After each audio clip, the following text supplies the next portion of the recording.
ఆర్థిక మంత్రిగా బాధ్యతలు చేపట్టినటి నుంచి చేనేత చీరలకే ప్రాధాన్యమిస్తున్న నిర్మలమ్మ ఈసారి కూడా అదే రకం చీరలో కనిపించారు.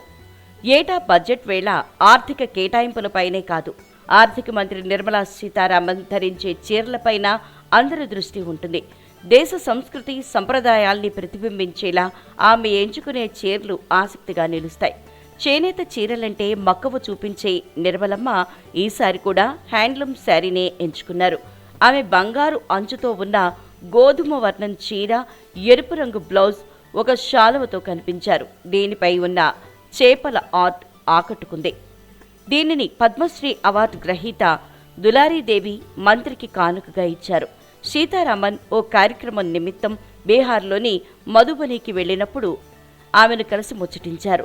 ఆ సమయంలో కళాకారిణి అయిన దులారీ తాను డిజైన్ చేసిన ఈ చేనేత చీరను ఆర్థిక మంత్రికి బహుకరించారు. బడ్జెట్ వేళ దీనిని ధరించాలని కోరారు. ఆమెకిచ్చిన మాట ప్రకారమే కేంద్ర మంత్రి ఈ చీరను ధరించినట్లు తెలుస్తోంది.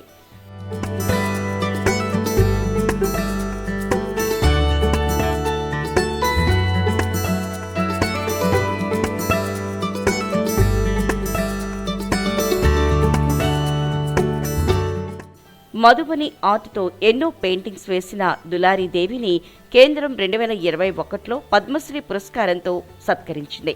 2019లో తొలిసారి ఆర్థిక మంత్రిగా బాధ్యతలు చేపట్టిన నిర్మలమ్మ అప్పట్నుంచి ఏటా బడ్జెట్ రోజున తాను ధరించే చీరల విషయంలో ఏదో ఒక ప్రత్యేకత ఉండేలా చూసుకుంటున్నారు.